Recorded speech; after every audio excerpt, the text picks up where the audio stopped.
Hello, friends. This is Dave Hurwitz, executive editor at ClassicsToday.com, here with the 5 greatest Shostakovich Quartet Ensembles. Now, this is a little tricky, but a lot of you have been asking me for quite a while to do a repertoire video on Shostakovich Quartet cycles. And it's not easy because, first of all, there's a bunch of them, and most of them are pretty recent, and they're pretty excellent. And there's not a lot to choose between them.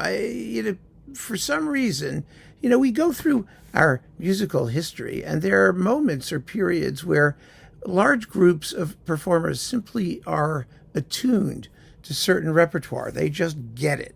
And it's played very, very well and very consistently well. And we sort of are in that position with the Shostakovich Quartets. They are extraordinary works, wonderfully varied, starting with sort of sweetness and light and moving to utter darkness and despair in number 15, which is one of the gloomiest pieces of music ever written. But they are all of a piece. I mean, they're all recognizably Shostakovich, and many quartets worked with him while he was alive, and so they have a certain authority in his music. I'm going to talk about those. And then a bunch of more recent comers are just fabulous quartets, and they've done cycles where they play things amazingly. And it's not that they're interchangeable. They really aren't, as you'll see. But they are uniformly excellent. And so there's a lot to choose from. You're really spoiled for choice. So let's just get into the weeds here and the details, and you'll see what I'm talking about. First, the Fitzwilliam Quartet.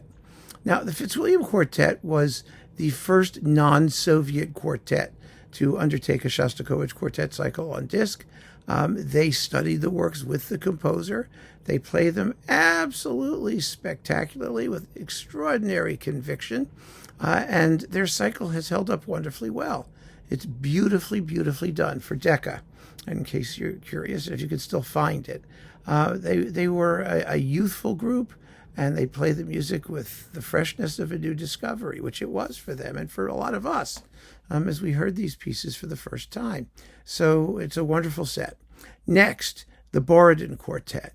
This is the great Soviet quartet cycle. Shostakovich's quartets were actually written for and premiered by the Beethoven Quartet in Soviet Russia. But the Beethoven Quartet never made a complete cycle. And I'm limiting myself to quartets that have done them all. They didn't do, I believe, the last 2, if I'm not mistaken. Of course, I could be totally mistaken. They could have done them all. But last I saw, and I had it on Melodia somewhere, they were missing the last 2. The Borodin Quartet, on the other hand, did all of them. And they did them splendidly. And they did them with all that sort of raw, edgy intensity that we expect from Russian performers playing Russian music. And they were very decently recorded in their day. Their cycle came out in the box from RCA. It was, the Melodia RCA licensing arrangement thing. I have it sitting right down there somewhere. And it's equally splendid. So the Borodin Quartet has to be on the list. Then we've got 3 younger or less well-known groups from various places. The Emerson Quartet on Deutsche Grammophon. This is probably the highlight of their pretty extensive discography for Deutsche Grammophon. They were a young group. They play with amazing precision, extraordinary intensity, and Shostakovich's quartets, for all of their raw emotionalism, are also formally quite elegant, and each one is different. Shostakovich never repeated himself formally. Everything that he wrote, whether it was the symphonies or the quartets, has a slightly different shape, arrangement of movements. Some of them are Baroque and suite-like with dance movements and passacalias and things like that. Others are much more classically strict in form. And each one has its own little character. And the Emerson Quartet realizes that very, very well over an extraordinarily consistent cycle. So they're definitely one of the major Shostakovich Quartet ensembles. And also, the same is true of the Pacifica Quartet on CD. This was a wonderful cycle, actually. The Pacifica Quartet's amazing. I mean, there's an amazing group. They can play anything.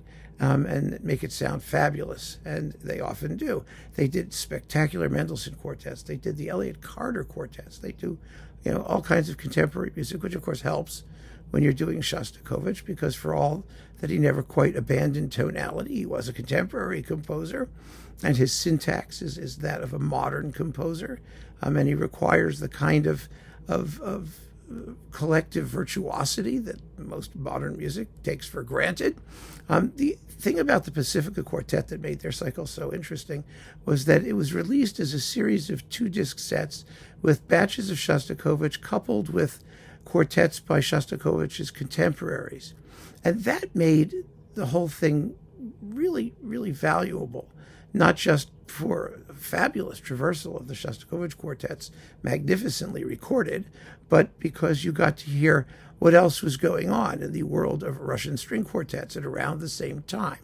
And I think that's just incredibly intelligent, and they deserve heaps of credit for learning all of the repertoire and for playing it with such conviction. Really, really a beautifully conceived set. It was all boxed up by CD, so you can get it that way too. It's a cycle really, really worth sampling for its smart programming, as well as for the brilliance of the Shostakovich performances. And last, but certainly not least, the Mandelring Quartet on Audita. The Mandelring Quartet has done some fabulous stuff. Interesting, a lot of great quartets for some reason do Shostakovich and Mendelssohn.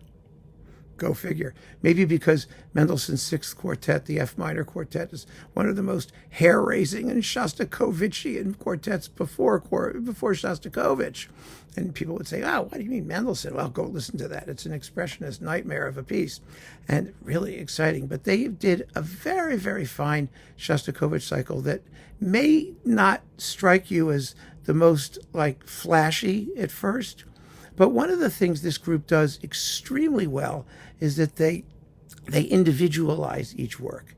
They manage to somehow differentiate the character of all of these different pieces and highlight the special qualities of each, while at the same time delivering extraordinarily consistent playing and idiomatic Shostakovich playing. There's the big dynamic range, the raw intensity of the crazy bits, that wonderful feeling of sort of benumbed stasis that Shostakovich could create in his scarier and softer passages. It's all there. It's all there, but it's there with a very, very keen awareness of what makes some of the simpler quartets different from the bigger, more complex, like the third or the eighth, the famous eighth, and things like that, the 12th. Some of the larger groups, they're very, very attuned to that. And I think for that reason, their cycle is really outstanding. And it's also superbly well recorded.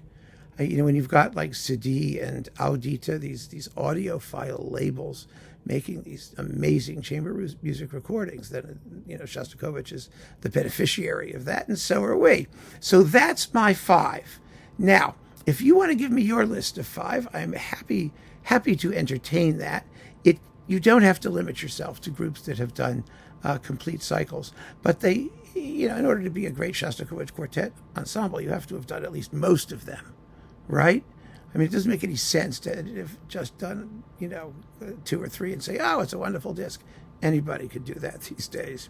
So keep that in mind when you're formulating your additions to this list, or your subtractions or replacements or whatever you'd like to do. And have at it. Have a great time. And keep on listening, friends. Thanks for joining me. Take care.